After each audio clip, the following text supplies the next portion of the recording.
नमस्कार बच्चों। तो आज हम जैव प्रौद्योगिकी और उसके लाभ के बारे में पढ़ेंगे। तो जैव प्रौद्योगिकी के बारे में हमने पढ़ा है, तो उसके मुख्य रूप से निम्नलिखित बातों का समावेश होता है। सूक्ष्म जीवों की विविध क्षमताओं का उपयोग कर सकते हैं, उसके कारण कोशिका के उत्पादन की क्षमता का उपयोग कर सकते हैं। डीएनए, प्रोटीन जैसे जैव अणुओं का मनुष्य के फायदे के लिए उपयोग कर सकते हैं। जनुकीय परिवर्तन करवा के मनचाहे गुणधर्म वाली वनस्पति प्राणी उसी प्रकार से विभिन्न पदार्थों का निर्माण करा सकते हैं। गैर जनुकीय जैव प्रौद्योगिकी में संपूर्ण कोशिका या ऊतकों का उपयोग किया जाता है। लाभ देखिए, लाभ दिया है, आप याद करके रखिए। पृथ्वी पर खेती की भूमि सीमित होने के कारण प्रति हेक्टेयर अधिक उत्पादन लेना संभव हुआ है। इसी कारण वनस्पति की रोग प्रतिकारक नस्लें बढ़ने से रोगों के नियंत्रण पर होने वाले खर्च में कमी आ रही है। शीघ्र फल धारण करने वाली वनस्पतियों की प्रजातियां विकसित होने से प्रति वर्ष अधिक उत्पादन लेना संभव हुआ है। तापमान में परिवर्तन, पानी की मात्रा, जमीन की उपजाऊ क्षमता, ऐसे बदलते पर्यावरण में भी टिके रहने वाली नस्लों का निर्माण होना संभव हुआ है। तो आगे देखते हैं हम लोग। व्यवहारिक उपयोग, इसका उपयोग देखिए, फसल जैव प्रौद्योगिकी का उपयोग संकरित बीज बनाने के लिए किया जाता है। जनुकीय दृष्टि से उन्नत फसलें जिसमें किसी प्रकार के परिस्थितियों का प्रभाव नहीं पड़ता है, ठीक है, ऐसे प्रकार। फिर बेटी कपास, जनुकीय दृष्टि से उत्पन्न फसलें बेटी कपास, बेटी बैंगन और गोल्डन राइस, ये आपको ये याद करना है। नेक्स्ट आगे दिया है तृणनाशक रोधी वनस्पतियाँ। याद नहीं करना, बस आपको ये समझ पॉइंट याद करने कि भाई जनुकीय दृष्टि से उन्नत फसलें कौन कौन सी है, बेटी कपास, बेटी बैंगन, गोल्डन राइस, ओके। फिर तृणनाशक रोधी वनस्पतियाँ, तृण के कारण फसलों की वृद्धि में बाधा निर्माण होती है। तृणों का नाश करने के लिए तृणनाशक का उपयोग करने से इसका विपरीत परिणाम मुख्य फसलों पर होता है, इसलिए तृणनाशक रोधी वनस्पतियों का निर्माण किया जा रहा है।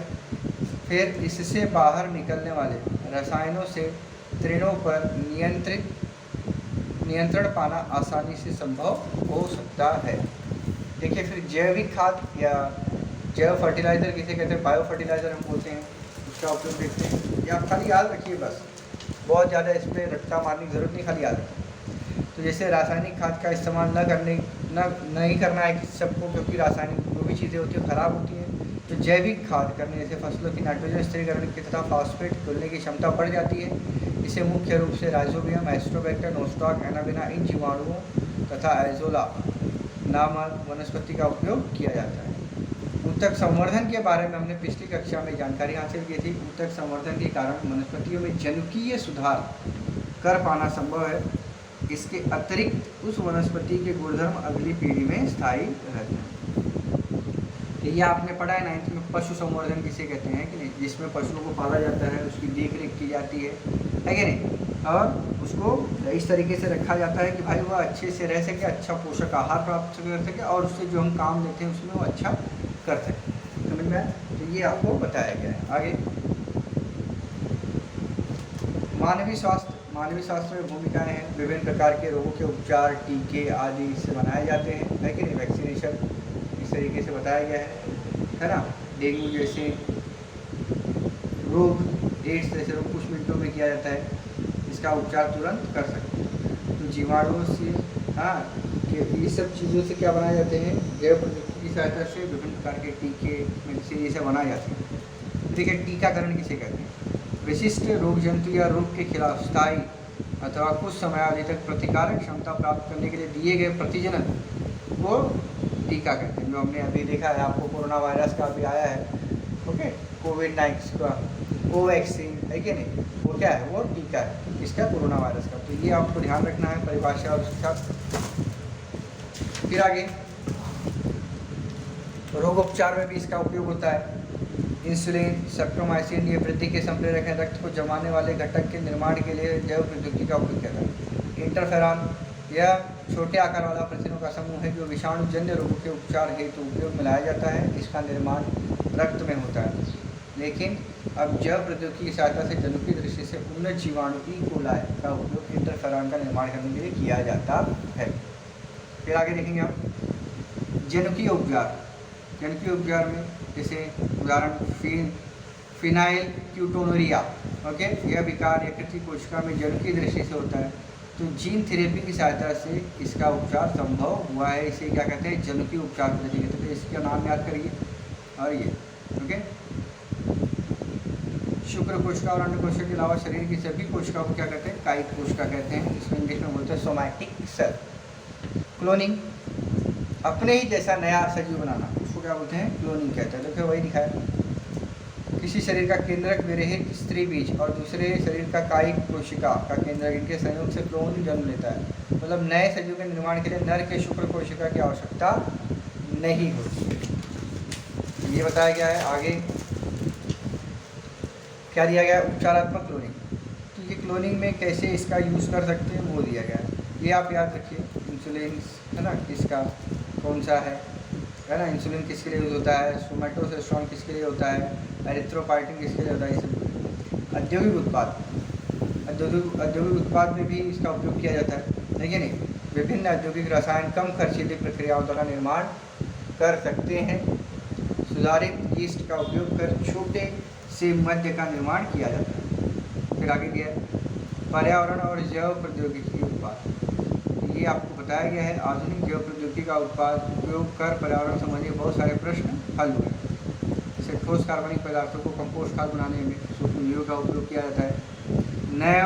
नए जैव तकनीकी विधि में जैव उपयोजन, कीटनाशक, जैव खाद, जैव संरक्षण आदि का समावेश होता है। जैव उपायोजन अर्थात वनस्पति और सूक्ष्मजीवों जैसे सजीवों का उपयोग कर जल, निष्कासित जल और प्रदूषित भूमि आदि का विषैले रसायनों और प्रदूषकों को नष्ट करने के लिए भी इसका उपयोग किया जाता है।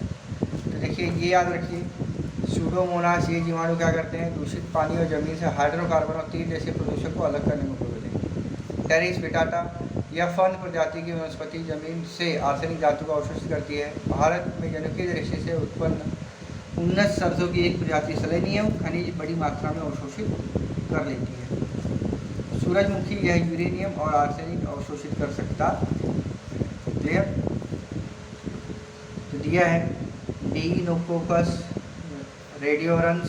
ओके, ये जीवाणु सबसे अधिक रेडियोधर्मी प्रतिकारक सजीव हैं। उनसे जनुकीय बदलाव किए गए हैं जिससे परमाणु कचरे से रेडियोधर्मी पदार्थ को अवशोषित किया जाता है। फिर अल्फाफा घास, तीन पाती घास और राय जैसे घास के प्रकारों का उपयोग वनस्पति द्वारा उपयोजना के लिए किया जाता है। ये बताया गया आपको। डीएनए फिंगरप्रिंटिंग, ये पढ़ लीजिए। जैसे किसी इंसान की उंगलियों के निशान वो है कि नहीं, उसको फाइंड आउट करने के लिए डीएनए फिंगरप्रिंटिंग का उपयोग किया जाता है। यह हमने देखा है पहले भी, है कि नहीं, कि किस तरीके से कातिल को पकड़ने के लिए डीएनए फिंगरप्रिंटिंग का उपयोग किया जाता है, किस तरीके से मालूम करने के लिए अपराधी कौन है उसके लिए डीएनए फिंगरप्रिंटिंग का उपयोग करते हैं। तो आपने पढ़ के देखिए। फिर कृषि विषय विकास के महत्वपूर्ण समान हरित क्रांति आपने सुना है कि भारत में फसलों की कमी थी, खाद्य पदार्थों की कमी थी, तो उस टाइम पे क्या हो रहा? हरित क्रांति आया था। इसमें किसका मेन योगदान रहा? डॉक्टर नॉर्मन बोरलॉग अमेरिका से और doctor M S Swaminathan Bharat से, इनका दोनों का इसमें क्या रहा? सबसे ज़्यादा योगदान रहा।